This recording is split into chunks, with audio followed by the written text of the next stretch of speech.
Hello good evening everyone. कैसे हैं सभी प्यारे बच्चे? सभी का मोस्ट वेलकम इस state central board of secondary education के हो, चाहे बच्चे चाहे किसी और स्टेट बोर्ड के, सभी का मेडजेक्स प्लेटफॉर्म पे क्लास 12th की मैथमेटिक्स की बोर्ड की प्रिपरेशन के लिए मोस्ट वेलकम बच्चों। अब तक अपन लोगों ने चैप्टर की बात करें तो मैट्रिक्स और डिटर्मिनेंट कंप्लीट कर लिया है। उसके सब्जेक्टिव क्वेश्चंस किस तरीके से अटेम्प्ट किए जाते हैं अपन ने वो भी डिस्कस कर लिया है। केस स्टडी के क्वेश्चंस यानी कि कॉम्पिटेंसी बेस्ड क्वेश्चंस को किस तरीके से हम डील करेंगे अपन ने वो भी कर लिया बच्चों। अब बात आती है next chapter that is relation function. वैसे तो आपके इंडेक्स के अंदर पहला चैप्टर है ये, बट हम इसको थर्ड चैप्टर में इसलिए काउंट करके लेके आए हैं। इसके बाद इनवर्स ट्रिग्नोमेट्री पढ़ेंगे और फिर पूरी कैलकुलस, और कैलकुलस के बाद में अपनी वेक्टर, वेक्टर के बाद में प्रोबेबिलिटी एंड लीनियर प्रोग्रामिंग। इस तरीके से अपन इस सीक्वेंस को चलाने वाले। तो शुरू करते हैं आज का लेक्चर। शुरुआत करते हैं रिलेशन एंड फंक्शन की, और उसमें आज के लेक्चर में हम क्या क्या कंप्लीट करने वाले हैं सबसे पहले वो देख लेते हैं। तो भैया आज के लेक्चर में हम सबसे पहले अपन बताएंगे डेफिनेशन रिलेशन की क्या है, किसे मतलब किसे हम रिलेशन कहते हैं। समझ में आ रही है कि नहीं आ रही बात? What do you mean by relation, सबसे पहले उसकी बात की जाएगी। थोड़ा सा ब्रीफिंग ऑफ द क्लास 11 की बात कर लेता हूं मैं।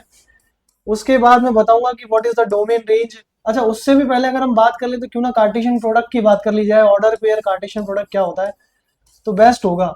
ऑर्डर पेयर की बात कर ले हम, कार्टेशियन प्रोडक्ट की बात कर ले हम।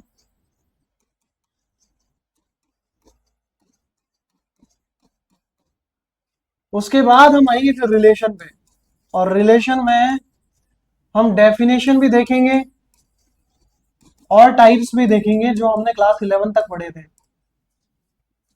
Some special relations,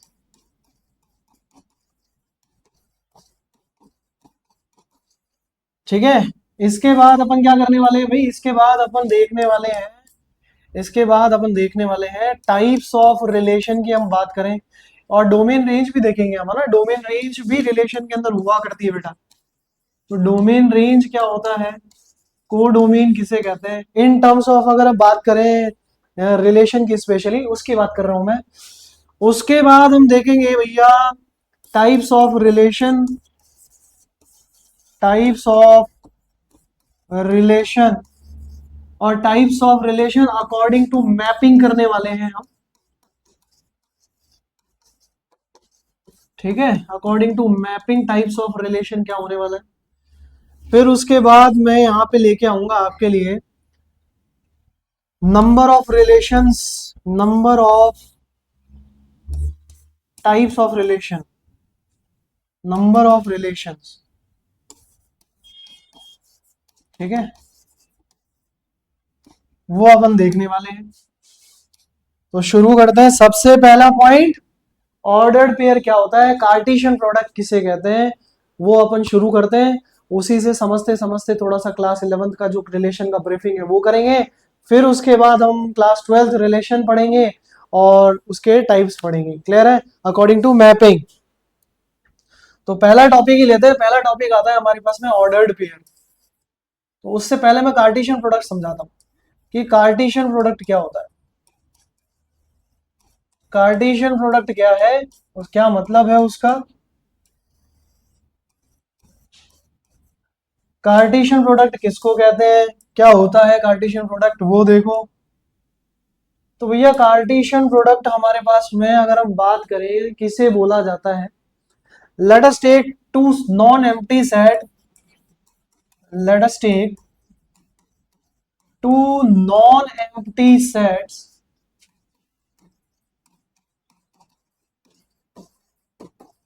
A and B, correct. दो नॉन एम्प्टी सेट उठा लो। दो नॉन एम्प्टी सेट कौन से, ए और बी हमने उठा लिए, और हमने ए और बी डिफाइंड किए क्या भैया, like A is the element taking an element A, B, C, and B is the element taking like 2, 3, 5, 7। ये हमारे पास में हमने दो पर्टिकुलर नॉन एम्प्टी सेट हमने उठाए हैं। अब इन दो नॉन एम्प्टी सेट के मैपिंग में किस तरीके से कर रहा हूं, इनको किस तरीके से पेयरिंग बना रहा हूं। तो A क्रॉस B क्या लिखा जाएगा, then A cross B is denoted by Cartesian, denoted by Cartesian product, Cartesian product, Cartesian product such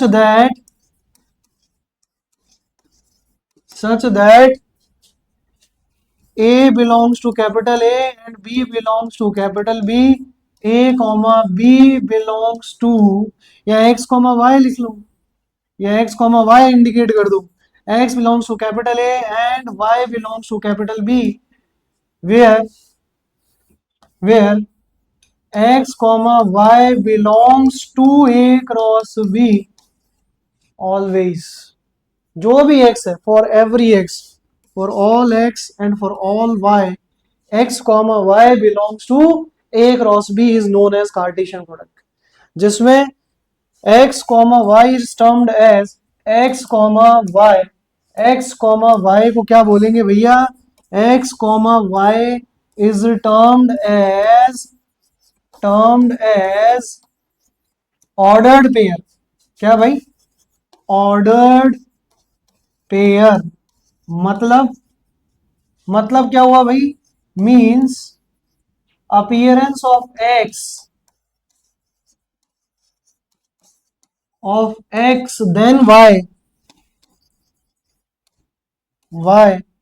then y is having significance,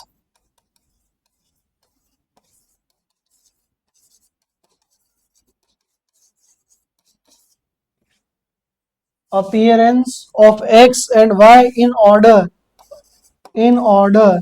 is having significance, is having an मतलब like mention over there, अगर x comma y है तो y comma x is different from x comma y, implies y comma x is distinct from x comma y, समझ में आएगी ये बात, y comma x क्या होगा भैया, x comma y से अलग होगा, अंडरस्टूड है बात, ये बात समझ में आ गई बेटा। अब समझना कार्टेशियन प्रोडक्ट में हमने जो ये एग्जांपल लिए हैं, इस एग्जांपल को उठाते हैं और यहां से इसको समझने की कोशिश करते हैं कि भैया कार्टेशियन कैसे बनने वाला है। तो कार्टेशियन बनाना शुरू करते हैं अपन। सबसे पहले मीन्स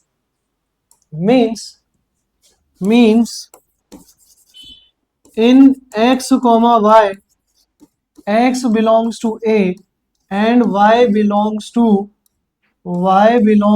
B, ये जो हम लेके चल रहे हैं, तो x कहां से चूज करोगे आप, कैपिटल ए से, y कहां से चूज करोगे आप, कैपिटल बी से चूज करोगे, क्लियर है ये बात।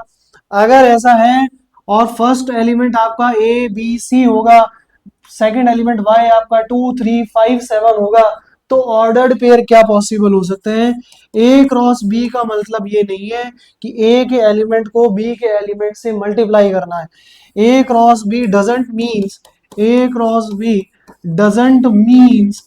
doesn't mean that elements will get multiplied.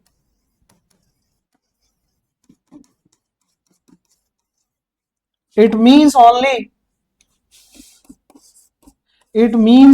that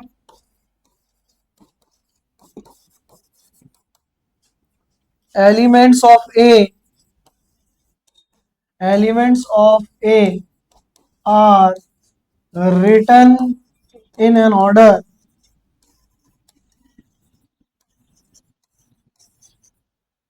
with elements of B। कैसे सर, सिंपल सा लॉजिक है, जरा ध्यान से देखो भाई, ध्यान से देखो, इधर देखो, सामने देखो। तो मैं क्या कह रहा हूं भाई, ए बी हमारे पास में दो नॉन एम्प्टी सेट है, एक्स उसका एक इंडिकेटर है एलिमेंट का, वाई एक इंडिकेटर है बी के एलिमेंट का। तो भैया जितने भी एक्स और वाई पॉसिबल हो सकते हैं, उन सब की पेयरिंग क्या कहलाएगी, कार्टेशियन प्रोडक्ट, क्लियर है, उन सब की पेयरिंग।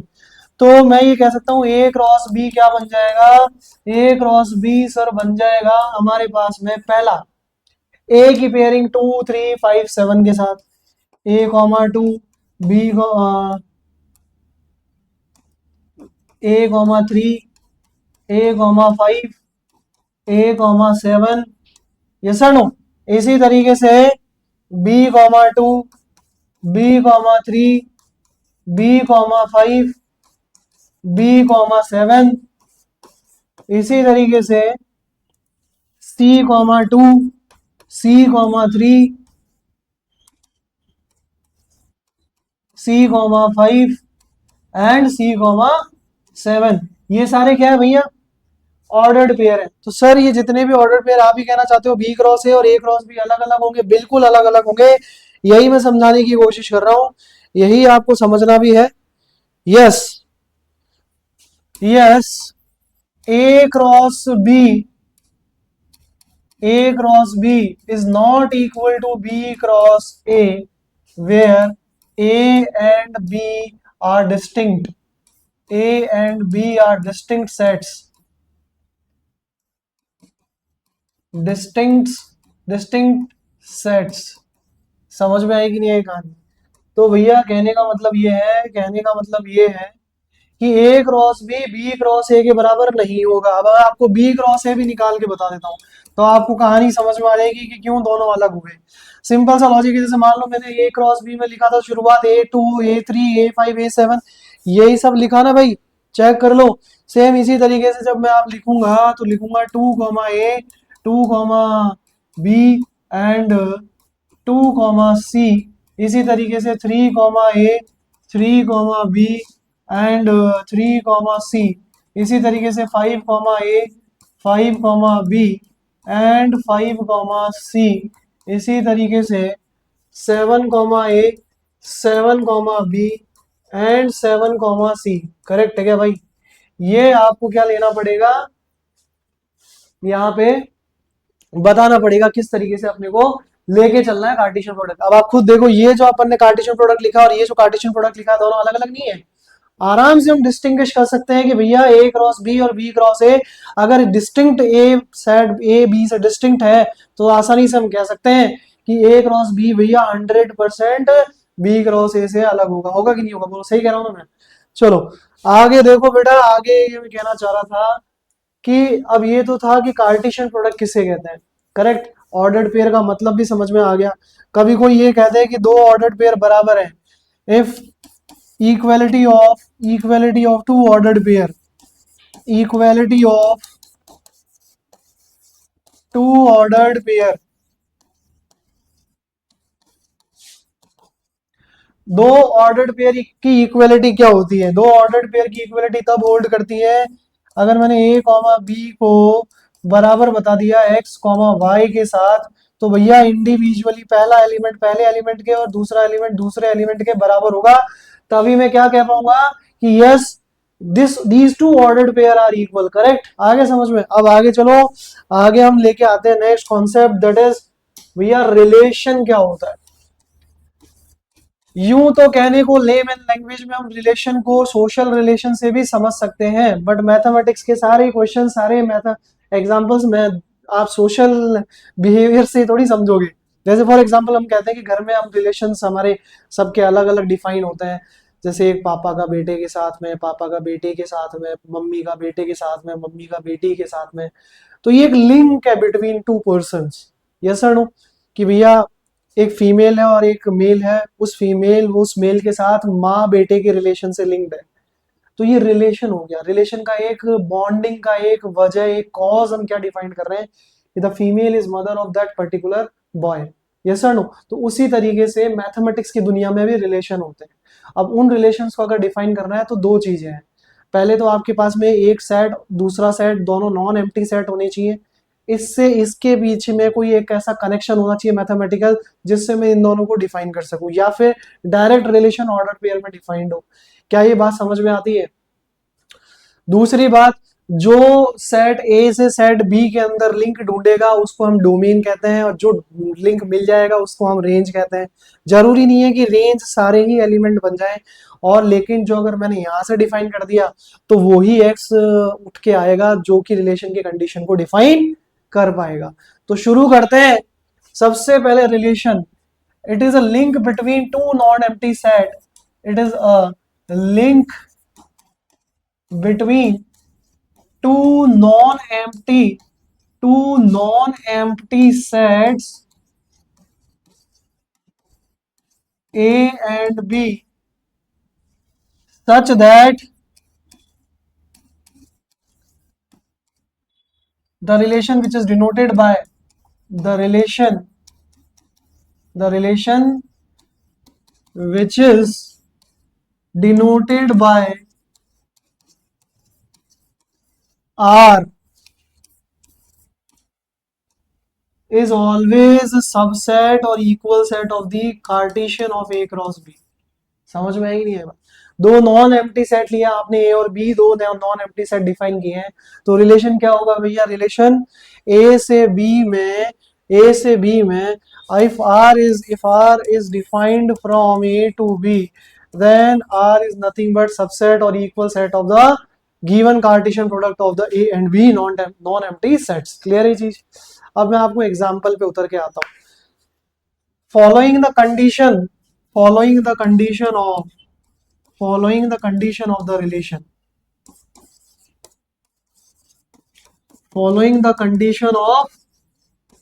relation, समझे कि नहीं भाई? अगर ये बात समझ में आती है तो हम कह सकते हैं कि भैया रिलेशन होल्ड्स गुड. यस और नो? जैसे एक एग्जांपल लेते हैं, हम एक एग्जांपल बताता हूँ बेटा, मैं ऐसे इस तरीके से समझाता हूँ. जैसे ए आर मेरा डिफाइन है, आर मेरा डिफाइंड है ए से बी में, एक्स से वाई समझ लो, एक्स से वाई में डिफाइंड है. एक्स मेरा क्या है? एक्स मेरा मैंने लिया है 0 1 2, 0 2 ले ले, क्या 0 1 भी ले लो, 2 भी ले लो, कोई बात नहीं, 2 4 या 3 ले लो, 4 एंड सो ऑन. और y मैंने डिफाइन किया है भाई, y मैंने क्या डिफाइन किया है? y मैंने डिफाइन किया है कुछ 0 0 4 9 only. Are you getting it? आप सारे भी लिख सकते हो, ऐसा नहीं है मैं ये लिखे हैं तो सिर्फ यही 0 1 2 3 4 5 6 7 8 9 ये सारे. अब समझना बेटा, अब समझना इस चीज को कि मैंने ये जो रिलेशन के sets, non empty sets define किए हैं, तो मैंने रिलेशन को भी तो डिफाइन करना पड़ेगा कि relation is defined by the ordered pair x, y such that x belongs to capital X and y belongs to capital Y, where x या y जो हम डिफाइन कर रहे हैं that y is nothing but x square. समझ में आएगी नहीं ये बात? अब समस्या ये आती है कि कंडीशन दी हुई है, कंडीशन को फॉलो करना जरूरी है ऑब्वियसली, कि एक आदमी दूसरे आदमी से किसी एक रिलेशन से रिलेट हो रहा है कि this man is father of the given denoted person, तो वो रिलेशन की कंडीशन जब तक, अब वो अननोन है मेरे लिए, तो मैं उसका पिताजी कैसे बन पाया?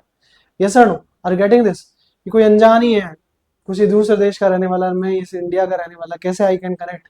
अब तुम अननेसेसरी मीनिंग मत निकालना, बस यही एक सबसे इंपॉर्टेंट बात है. चलो चलते हैं आगे.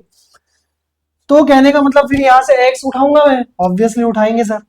तो y के लिए x स्क्वायर जो हम कंडीशन लेके चल रहे हैं, तो सबसे पहले मैंने x की वैल्यू 0 रखी, तो y कितना हो गया? 0 का square is coming out to be 0. क्या 0 अवेलेबल है? यस. तो x, y में सबसे पहला पेयर मेरे को क्या मिला? Ordered pair 0, 0. वो है उधर, है 0 है, 0 है, मिल रहा है. x इज इक्वल टू 1 रखा मैंने, तो y इज इक्वल टू 1 आ रहा है क्या? बिल्कुल आ रहा है.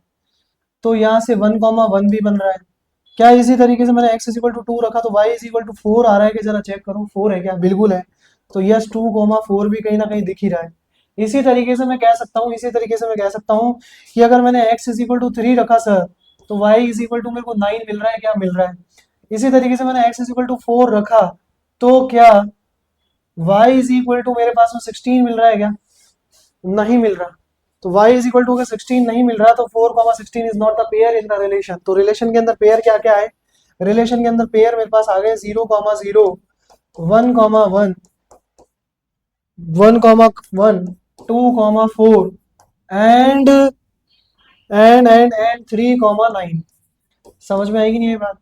तो हम ये कह सकते हैं भैया कि yes relation holds the condition of y is equal to x square in that these elements belongs to capital X follows the relation and we are getting 0149 in the y that those are followed in the relation. yes or no? तो अब important बात क्या आती है, important बात ये आती है, इंपॉर्टेंट बात ये आती है कि यहीं से हम डिफाइन कर देंगे क्या, यहीं से हम डिफाइन कर देंगे किसको, यहां से हम डिफाइन कर देंगे डोमेन एंड रेंज की बात को. तो डोमेन एंड रेंज क्या बनने वाले हैं, डोमेन और रेंज समझ लो, डोमेन और रेंज ऑफ द रिलेशन क्या होता है, डोमेन एंड रेंज की बात कर रहे हैं, डोमेन एंड रेंज की बात कर रहे हैं हम. in the ordered pair of Cartesian, in the Cartesian ordered pair follows in, यही कह लो the order pair, the order pair, first element, first element, first element, first element of the ordered pair which follows the condition of relation,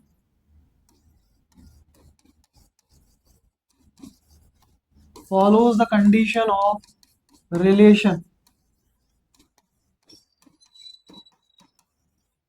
is called domain element, is called as domain element. yes or no? समझ में आएगी नहीं है बात. इसी तरीके से, इसी तरीके से, इसी तरीके से हमसे हम कह सकते हैं then second element, then second element, then second element, element, then second element of the order pair, of the order pair satisfying relation, satisfying relation is said to be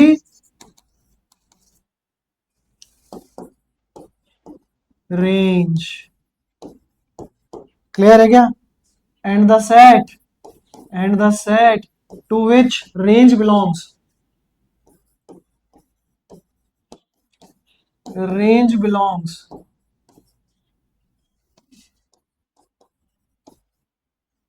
is called codomain, is called codomain. मतलब ये हो गया, मतलब ये हो गया कि in the above example, in the previous example, in the previous example बच्चों, अभी जो एग्जांपल अपन ने सेट किया था relation ordered pair x, y defined in the set A and set B such that y is equal to x square, जो question अभी अपन ने किया था, उस क्वेश्चन में x y, वो x और y जो रिलेशन की कंडीशन को सेटिस्फाई कर रहे हैं, रिलेशन की कंडीशन को होल्ड कर रहे हैं, उसका पहला एलिमेंट ऑर्डर पेयर का क्या कहलाएगा बेटा, डोमेन एलिमेंट. दूसरा एलिमेंट क्या कहलाएगा, रेंज एलिमेंट. और रेंज एलिमेंट जिस सेट को बिलोंग करेगा वो क्या कहलाएगा, कोडोमेन एलिमेंट. ये बात समझ में आई? तो हम कह सकते हैं कि in the previous condition, in the previous question, in the previous question हम ये कह सकते हैं, हम ये कह सकते हैं कि x, y belongs to R, x is domain and y is range.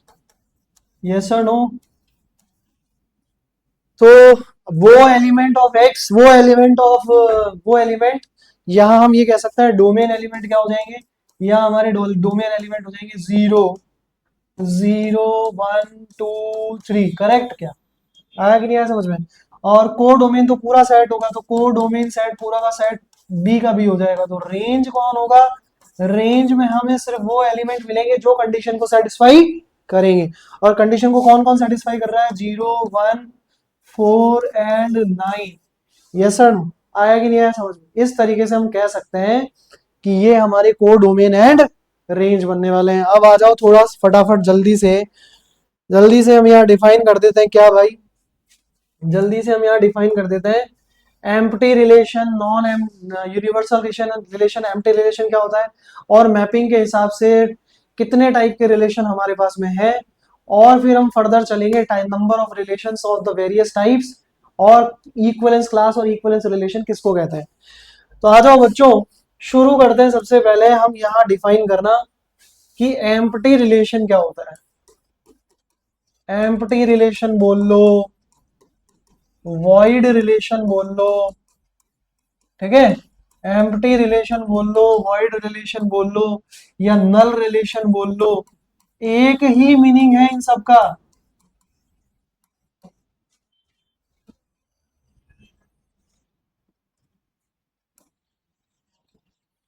ठीक है, इन सब का मीनिंग क्या है भाई, एक ही है।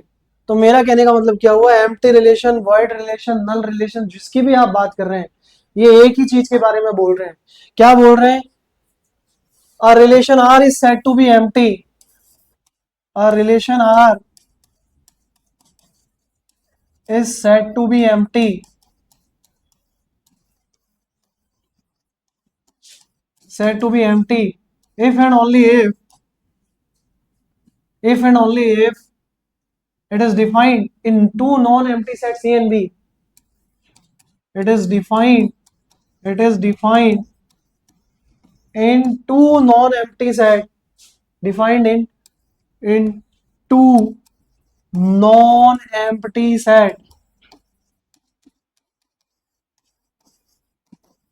A and B, such that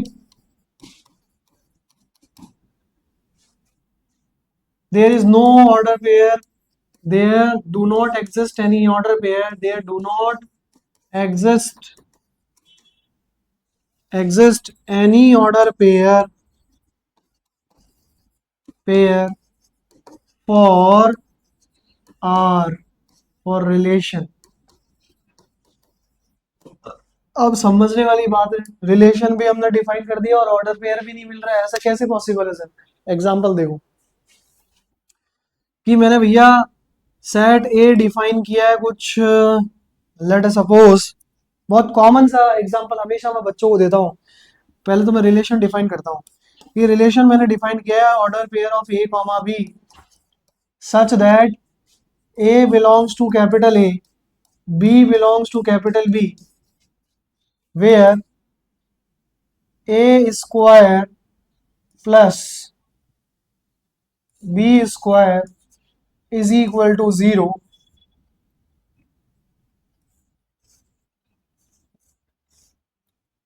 correct. अब समझना, इसको मैं आपको लेके चलता हूँ यहाँ पे एक एग्जांपल, इसी को मैं यूनिवर्सल नल रिलेशन बना दूंगा और इस देखना आप कितना इफेक्टिवली। अब इसमें इसको देखना किस तरीके से मैं इसको नल रिलेशन बनाता हूँ प्यारे बच्चों। तो मैंने यहाँ कैपिटल ए डिफाइन कर दिया, कैपिटल ए डिफाइन किया, it is the order, it is the element A such that A belongs to non real number, ऐसे लिख दो आर स्टार, रियल एलिमिनेटेड 0। ठीक है, ये हो गया मेरा ए।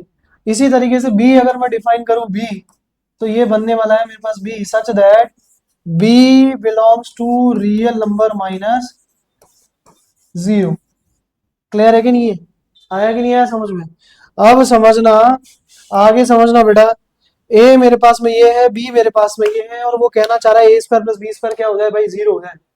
कब पॉसिबल है, आप जब ए को ए से और बी को बी से बिलोंग करवा रहे हो और रियल नंबर बता रहे हो, 0 उसमें नहीं होना चाहिए, तब एक ही पेयर मिल पाता, वो भी 0 0 0 प्लस 0 0 आता, वो भी आपने क्या कर दिया, हटा दिया है। तो इसका मतलब ये है कि इस दुनिया का कोई element since A square plus B square now can not be 0 for defined A and B, for defined A belongs to capital A and B belongs to capital B. Hence, there does not exist A comma B belongs to R. Means A, this R is nothing but phi, non-empty set. No, non-empty set, empty set. Clear है बात, आगे समझ में। चलो आगे देखो बेटा,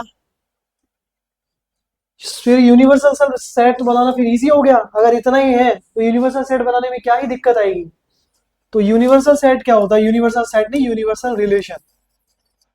अब अगर मेरे को यूनिवर्सल रिलेशन ही डिफाइन करना है सर, लेट सपोज तो यूनिवर्सल रिलेशन डिफाइन करने में क्या ही दिक्कत आने वाली है। तो यूनिवर्सल रिलेशन क्या होता है? A relation is said to be universal, a relation is said to be universal, universal if and only if and only if it is defined, it is defined in two non-empty sets x and y, x and y, and small x belongs to capital X, small y belongs to capital Y, x comma y for all x, for all x, for all y belongs to capital Y, x comma y belongs to relation। समझ में आएगी? सारे x सारे y के लिए relation की condition follow हो जानी चाहिए। For all x comma y belongs to relation, relation को बिलोंग कर देना चाहिए भैया। तो मैं आगे समझाना चाहता हूँ, ऐसा करने के लिए एक एग्जाम्पल बेहतर होता है जो क्लैरिटी देता है कॉन्सेप्ट की। तो हम एग्जाम्पल ले लेते हैं। एग्जाम्पल में मैंने लिया कि भैया रिलेशन डिफाइंड है in the ordered pair x comma y such that modulus of x minus y is real, is real या इज पॉजिटिव, इज, हाँ रियल ही लिखो ना, कहाँ दिक्कत है, इज रियल। समझ में आ रही है कि नहीं आ रही बात? ये समझना x और y किसको बिलोंग करते हैं ये आपके सामने है। तो modulus of x minus Y is real, ये कंडीशन है where x belongs to capital X and y belongs to capital Y। ये मेरा रिलेशन है, डिफाइंड है। x मेरा क्या है, y क्या है वो भी बता देता हूं मैं। x मेरा है मेरे पास में, x is the set of real number, और y क्या है भैया, y is the set of elements y such that y belongs to real number. ये हमारे पास में। अब इम्पोर्टेंट बात क्या है, अब इम्पोर्टेंट बात है ये है भाई, इम्पोर्टेंट बात ये है हमारे पास कि modulus of x minus Y तो हमेशा ही रियल होता है।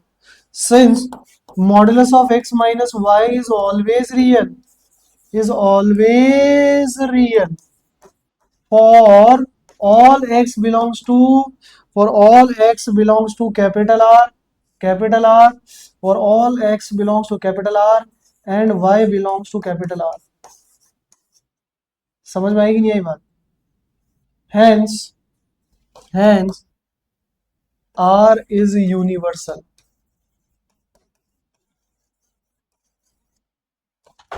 रिलेशन इन अ शॉर्ट क्या बोल सकते हैं, इन शॉर्ट ये भी बोल सकते हैं relation is said to be universal if and only if it is defined in two non empty sets x and y and for all x and for all y x comma y belongs to what relation. कहने का मतलब R जो हो जाएगा मेरा, R जो हो जाएगा that will be equal set of x cross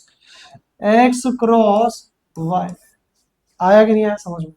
x cross y के बराबर ही हो जाना चाहिए मेरा रिलेशन। आया कि नहीं आया समझ में बेटा? क्या ये बात फंडामेंटल क्लियर है सभी को? अब आगे देखो, ये तो आपको समझ में आ गया होगा, एग्जांपल भी समझ में आ गया होगा, क्वेश्चन जो मैंने समझाने की कोशिश की वो भी समझ में आ गया होगा।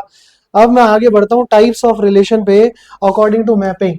तो यहाँ सब आता है फिर next types of relation, types of relation, relation according to mapping, mapping के हिसाब से टाइप्स ऑफ रिलेशन क्या होते हैं वो भी देख लिया जाए। मतलब मैपिंग के हिसाब से, हाँ, कि अब कैसे कोई एक एलिमेंट दूसरे एलिमेंट से मैप हो रहा है दो सेट्स के थ्रू, वो उस कॉरस्पॉन्डेंस के अकॉर्डिंग अपने को टाइप्स क्लासिफिकेशन ऑफ सेट्स पढ़ना है और रिलेशन पढ़ना है। तो अब अगर मैं बात करूं तो यहाँ हमारे पास में तीन टाइप के रिलेशन होते हैं। एक होता है प्यारे बच्चों रिफ्लेक्सिव, एक होता है हमारे पास में सिमेट्रिक, और एक प्यारे बच्चों होता है हमारे पास में ट्रांजिटिव।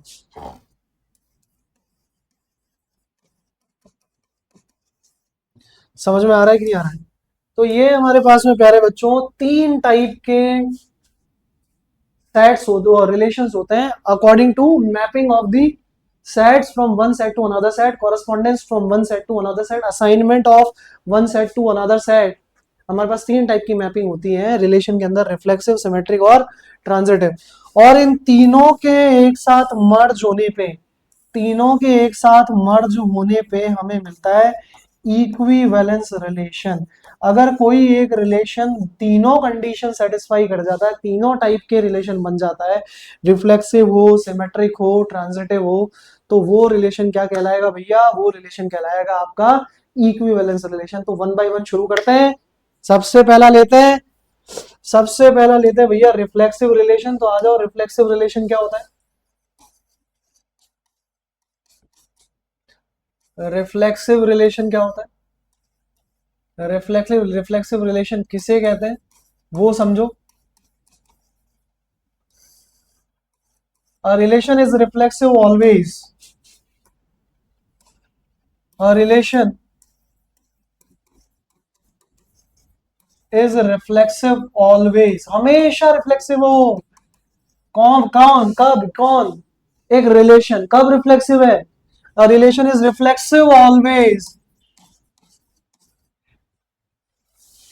A relation, पहले तो ये तो बताओ डिफाइन किस में है? Is a relation is defined, is defined, is defined। अच्छा हाँ, एक इंपॉर्टेंट बात अच्छी पढ़ाते पढ़ाते याद आ गया। ये जो मैपिंग होगी, this mapping, this mapping we will study only in, we will study only in a non-empty set to itself, set to itself। मतलब सर, मतलब क्या हुआ सर इसका? अरे मतलब ये हुआ कि जो मेरा रिलेशन डिफाइन होगा वो सेट से खुद में ही होगा। मतलब अब अगर हम कोई नॉन एम्प्टी सेट में रिलेशन डिफाइन करेंगे तो वो खुद से ही डिफाइन होगा, खुद से ही उसमें रिलेशन फाइंड आउट करेगा। चाहे रिलेशन ए से ए में डिफाइंड हो, चाहे रिलेशन ए से ए में डिफाइंड हो, चाहे बी से बी में डिफाइंड हो, चाहे सी से सी में डिफाइंड हो, वो रिलेशन हमारा किस में डिफाइंड होने वाला है? सिर्फ और सिर्फ, सिर्फ और सिर्फ खुद में। समझ में आया कि नहीं आया बेटा? क्या ये बात क्लियर है क्या? क्या ये फंडामेंटल समझ में आया? मेरी बात समझ में आई सभी को? चलो आगे देखो, आगे समझना भाई, आगे समझना। तो ये जो मैं समझा रहा था, क्या relation is defined, defined in non empty set to itself, non empty set to itself is said to be, is said to be a relation is defined, a relation defined in। तो यहाँ इस हटा दो ताकि हम आगे काम में ले सके। इंग्लिश में जबरदस्त लैंग्वेज है, कॉमा लगा दो तो ये क्लॉज बन जाता है जो कि डिफाइन करता है गिवन सब्जेक्ट को। तो a relation defined in non empty set to itself is said to be, is said to be reflexive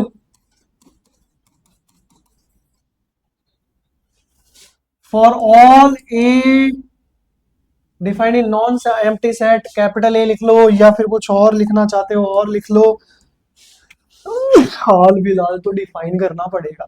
non empty set A to itself is said to be reflexive for all A belongs to capital A such that small a comma a belongs to relation। समझ में आया? तो वही क्या कहलाएगा भैया? Reflexive कहलाएगा। कहने का मतलब सर एक एग्जांपल बता दीजिए ना। देखो एक एग्जांपल देख लो, मान लो मैंने एग्जांपल में एक ले लेता हूँ, सेट ले लिया मैंने ए, और मैंने उसमें डिफाइन कर दिया ए कॉमा बी कॉमा सी, और मैं डायरेक्ट ऑर्डर पेयर बना के दे रहा हूँ आपको, A comma A, B comma B and C comma C. या यूं मानो अभी सी कॉमा सी ये लिख लिया, और एक मैंने लिख दिया ए कॉमा बी भी लिख दिया, लेट सपोज। और रिलेशन जो मेरा डिफाइंड है वो रिलेशन किससे किस में डिफाइंड है भाई, ए से ए में डिफाइंड है। अब समझना, ध्यान से समझना कि भैया जो रिलेशन आपने ए से ए में डिफाइन किया है, जिसके ऑर्डर्ड पेयर आप ये लिख रहे हो ए comma B C comma C comma ए कॉमा बी, अगर ये आपने मेंशन किए हैं ऑर्डर्ड पेयर, देन तो ये कहलाएगा भैया reflexive. Since for all A belongs to capital A comma B या एक्स मान लो यहाँ पे, for all X belongs to capital A, x comma x belongs to R, hence R is reflexive।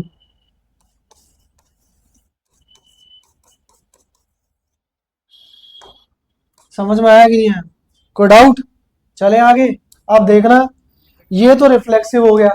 अब अगर गलती से मैंने ये रिलेशन डिफाइन कर दिया इसके अंदर कि ये तो फर्स्ट एग्जांपल है, और सेकंड मैंने एक और ले लिया, और वो भी रिलेशन मेरा किस में डिफाइंड है, ए से ए में ही डिफाइंड है, और मैंने यहाँ पे रिलेशन के ऑर्डर्ड पेयर क्या डिफाइन किए हैं, A comma A B comma B and A comma B. अब बताओ क्या ये रिफ्लेक्सिव कहलाएगा? Now it is not reflexive, now it is not reflexive since since C belongs to capital A, but C comma C do not belongs to relation। आया कि नहीं आया समझ में? क्लियर है ये चीज बेटा? ये समझ में आया कि मैं क्या समझाने की कोशिश कर रहा हूँ, क्या कहना चाह रहा हूँ? C कॉमा C रिलेशन में है ही नहीं, तो वो कहां से अपना रिफ्लेक्सिव रिलेशन बन पाएगा? अब यहाँ दो तरह के रिलेशन होते हैं। एक रिलेशन आपने आइडेंटिटी रिलेशन भी पढ़ा था क्लास 11th के अंदर, उसका इससे बहुत डिफरेंस है। हालांकि हर आइडेंटिटी रिलेशन रिफ्लेक्सिव होता है, but her reflexive relation identity नहीं होता, इस चीज को समझना। तो मैं ये कहना चाहता हूं, there is the difference between identity, there is the there is the difference there is the difference between identity and reflexive relation. क्या डिफरेंस है भाई? बहुत बड़ा डिफरेंस है। कैसे है डिफरेंस सर? अभी अभी एक क्वेश्चन अभी अपन ने किया था, आइडेंटिटी रिलेशन का क्या कंडीशन होता है पहले तो वो समझो, अगर भूल गए हो तो। आइडेंटिटी रिलेशन कब होता है? A relation is said to be identity when a relation is said to be identity only if a comma a belongs to R। if relation is defined if relation is defined from a non-empty set A, from a non-empty set A to itself such that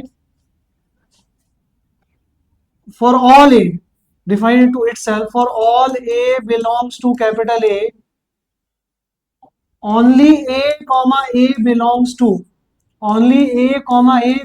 to relation, then only that relation is known as identity। कहने का मतलब, अगर आपने ये बोला है अगर आपने बोला है एग्जाम्पल के तौर पे, आप ये कहना चाह रहे हैं कि भैया सेट ए के अंदर हमारे पास में 1,2,3 है, करेक्ट? क्या है भाई? 1,2,3 है मेरे पास में, और यहां मैं ये कहना चाह रहा हूं कि मैंने रिलेशन डिफाइन किया है, क्योंकि अब मेरा 1 भी ए को बिलोंग कर रहा है, 2 भी ए को बिलोंग कर रहा है, 3 भी ए को बिलोंग कर रहा है, तो रिलेशन में सिर्फ और सिर्फ ए कॉमा ए टाइप का एलिमेंट ही होगा, बाकी कुछ नहीं होगा। क्योंकि कंडीशन आइडेंटिटी रिलेशन की क्या है कि आइडेंटिटी होना चाहिए, एलिमेंट खुद का आइडेंटिटी होना चाहिए, element should be identity of itself in the relation.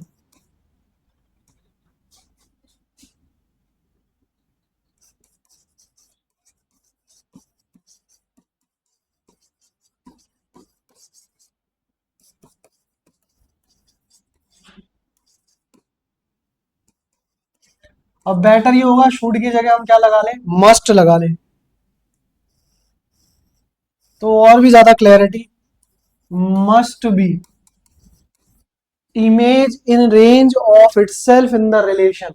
कहने का मतलब रिलेशन में 1,1 चलेगा, 2,2 चलेगा, 3,3 चलेगा, बट अगर आपने गलती से 1,2 लिख दिया तो वो नहीं चलेगा। समझ में आई कंडीशन बात? तो हम ये कह सकते हैं, भैया ये रिलेशन आइडेंटिटी है, ये रिलेशन आइडेंटिटी है, and every identity relation, her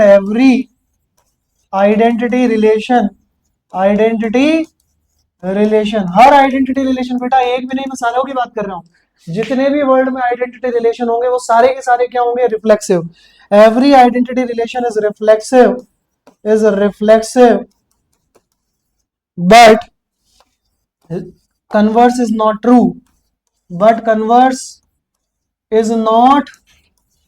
true, क्यों भाई?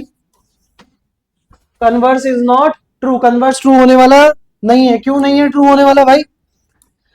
रीजन साफ है, स्पष्ट है। इन द प्रीवियस क्वेश्चन की बात करूं, अगर मैं जैसे मैंने रिलेशन ये लिखा, रिलेशन क्या लिखा?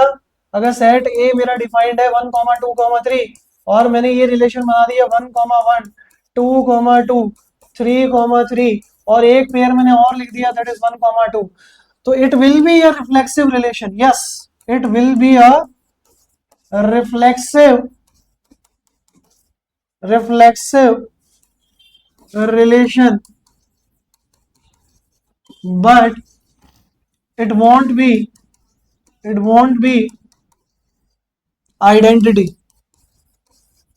now, क्योंकि कंडीशन अवॉइड होगी। क्या भैया? ओनली ए कॉमा ए होना चाहिए, only A comma A will belongs to identity, only A comma A will belongs to identity relation, जबकि यहाँ ए कॉमा ए की जगह ए कॉमा बी भी आ गया। समझ में आ गई कहानी? क्लियर है चीज? तो आइडेंटिटी और रिफ्लेक्सिव में डिफरेंस समझ में आ गया सभी बच्चों को? तो इसी तरीके से हमारा सिमेट्रिक रिलेशन भी आने वाला है।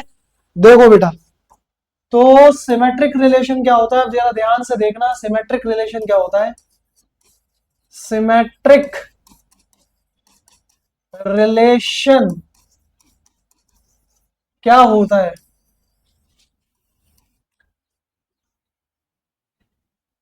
if a relation is defined if a relation is defined if a relation is defined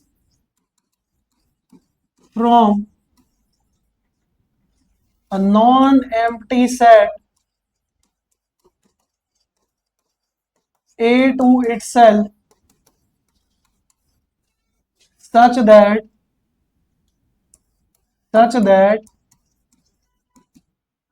for all A, या यूं कह लो for all A, B belongs to जो भी आप एलिमेंट ले रहे हो, such that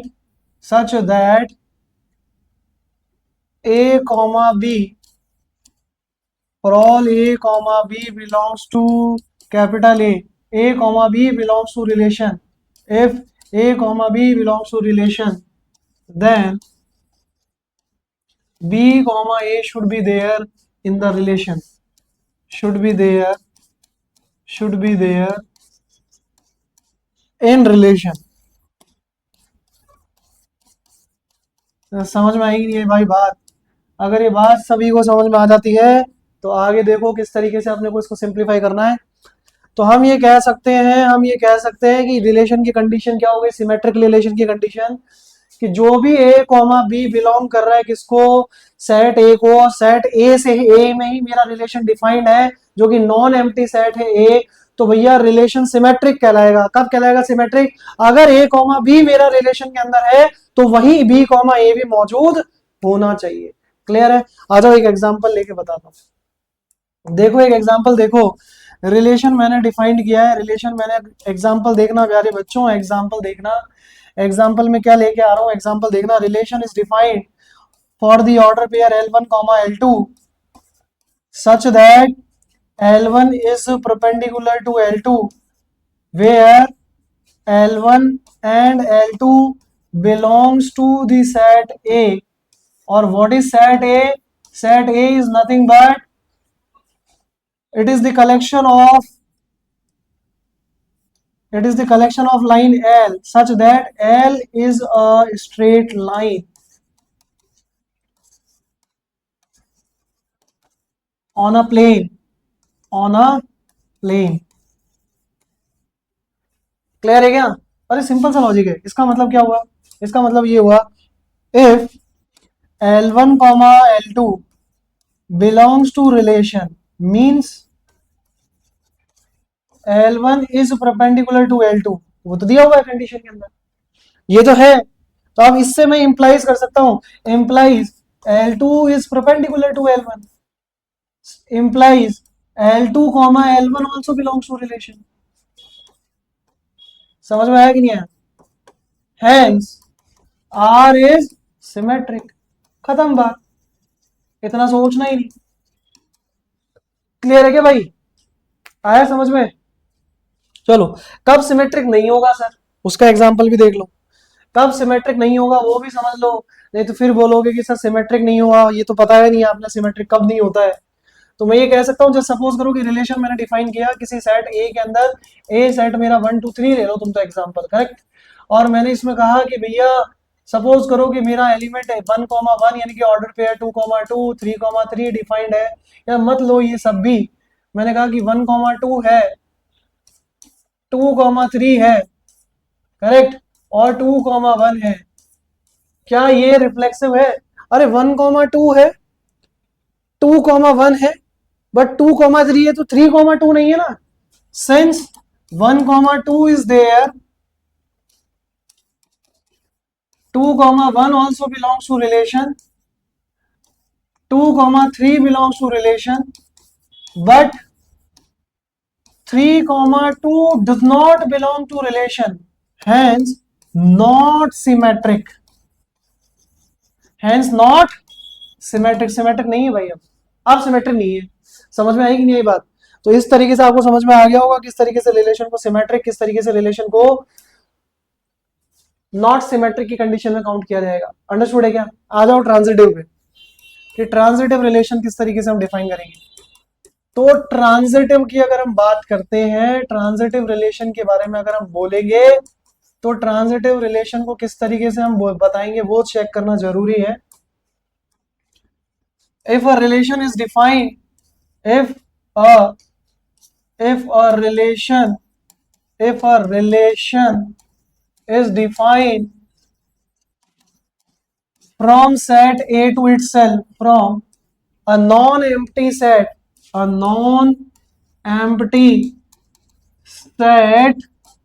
A to itself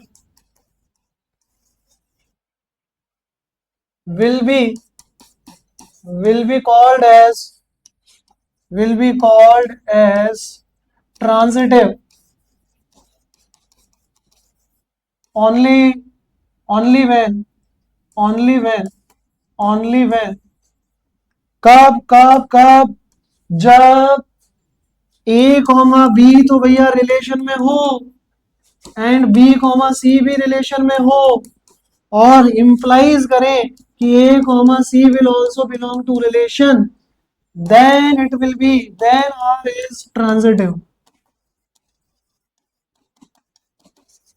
समझ में आई कि नहीं आई बात? अब इसमें दो चीजें समझाऊंगा. पहले तो आप एग्जांपल समझेंगे किस तरीके से हम दिए हुए पर्टिकुलर रिलेशन को भैया ट्रांजिटिव बोलेंगे. और कुछ ऐसी भी सिचुएशन होती है जब दिया हुआ जो सिस्टम आपको दिखेगा उसमें आपको distinctly A, B, C, C, A यहाँ कहीं भी नहीं लिखा है. There is nowhere return, there is nowhere return that A, B, C has to be distinct. समझ में आई बात? यही सबसे बड़ा स्टेटमेंट है एक पर्टिकुलर ट्रांजिटिव रिलेशन को समझने के लिए. आई कि नहीं आई बात समझ में? तो अब इंपॉर्टेंट क्या है वो समझना बेटा. इंपॉर्टेंट ये है, जैसे एग्जांपल के तौर पे अगर मैं बोलूं कि एक ट्रांजिटिव रिलेशन का एग्जांपल क्या होगा, तो सबसे पहले लेट्स सपोज मैंने सेट ए डिफाइन किया है. ये है collection of L straight lines. L is a straight line on a plane, straight line on a 2D plane. ठीक है, अब समझना मैंने रिलेशन डिफाइंड किया एक L1 comma L2 order pair such that L1 is parallel to L2। समझना इस चीज को, L1 is parallel to L2 where L1 L2 belongs to capital A. समझे कि नहीं समझे? तो क्या ये एक ट्रांजिटिव की कैटेगरी में आने वाला रिलेशन होगा? क्या हम इसको ट्रांजिटिव बोल पाएंगे? तो सबसे पहले मैं लेता हूं ट्रांजिटिव के लिए, since L1 comma L2 belongs to relation means L1 is parallel to L2, it is given तो ये भी होगा L2 comma L3 belongs to relation implies L2 is parallel to L3 since L1 is parallel to L2 is parallel to L3 hence L1 will be parallel to L3। क्यों? कैसे कैसे कैसे ऐसे कैसे? ये स्ट्रेट लाइन है L1, ठीक है, जो कि पैरेलल है किसके? L2 के, और यही L2 पैरेलल है किसके भाई? L3 के भी। तो क्या L1 L3 पैरेलल नहीं होंगे? होंगे ना, तो हो गया ट्रांजिटिव। क्लियर है? चलो, hence L1 is parallel to L3 implies R is transitive. R कैसा रिलेशन हो गया भैया? ट्रांजिटिव रिलेशन हो गया। बोलो, समझ में आया? क्वेश्चन समझ में आया? अब देखो, कुछ कंडीशंस ऐसी भी होती हैं जब जरूरी नहीं है कि वो आपको ये बोले कि एलिमेंट्स डिस्टिंक्ट है भाई। तो उस केस में हम क्या करेंगे? उस केस में जैसे मैं बताता हूँ, रिलेशन मुझे दिया हुआ है सिर्फ इतना, सेट ए था मेरे पास में 1,1 1,2,3 ले लो, और मैंने सिर्फ ये लिखा है 1,1 2,2 एंड 3,3। करेक्ट? ये रिलेशन रिफ्लेक्सिव होने के साथ साथ ट्रांजिटिव भी है। समझ में आएगी यही बात? This is transitive too, this is transitive. समझ में आई बात? रिलेशन अगर सिंगल दे रखा है, जैसे मान लो ए, मेरे पास में एक ही एलिमेंट है 1, और मैंने कहा कि ये ऑर्डर पेयर डिफाइन किया हुआ है 1,1 ओनली, तो ये रिलेशन मेरा ट्रांजिटिव बन जाएगा by default. Partial order pair कहते हैं इसको, ट्रांजिटिव रिलेशन कहलाएगा। क्या कहलाएगा भाई? Transitive relation, partial order relation.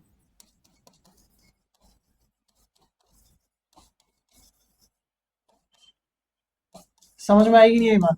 By default होगा, क्योंकि डिस्टिंक्ट एलिमेंट की तो बात ही नहीं की थी ना हमने कि ए बी सी डिस्टिंक्ट होंगे। ए बी सी तीनों सेम भी हो सकता है, तीनों सेम हो जाएंगे तो ए comma A, B comma B, C comma सी भी हमारे पास में ट्रांजिटिव का केस है। क्योंकि जब ए कॉमा बी के लिए बी कॉमा सी होगा ही नहीं, तो ए कॉमा सी कहां से लाओगे? तो वो ए कॉमा बी बाय डिफॉल्ट क्या बन जाएगा भाई? ट्रांजिटिव रिलेशन बन जाएगा। ये समझ में आ जाना चाहिए। आज के लिए इतना ही, मिलेंगे नेक्स्ट क्लास में। Thank you so much. ठीक है बेटा, for your kind cooperation. Thank you बेटा। आज इतना ही, मिलेंगे नेक्स्ट क्लास में, जिसमें मैं बताऊंगा कि नंबर ऑफ रिलेशंस किस तरीके से फाइंड आउट किए जाते हैं, number of relations of symmetric, transitive और इक्विवेलेंस रिलेशन कैसे बोला जाएगा, और इक्विवेलेंस क्लास क्या होती है वो भी हम डिस्कस करेंगे। आज इतना ही, मिलेंगे नेक्स्ट क्लास में, बताएंगे आपको क्वेश्चंस किस तरीके से किए जाते हैं। Thank you.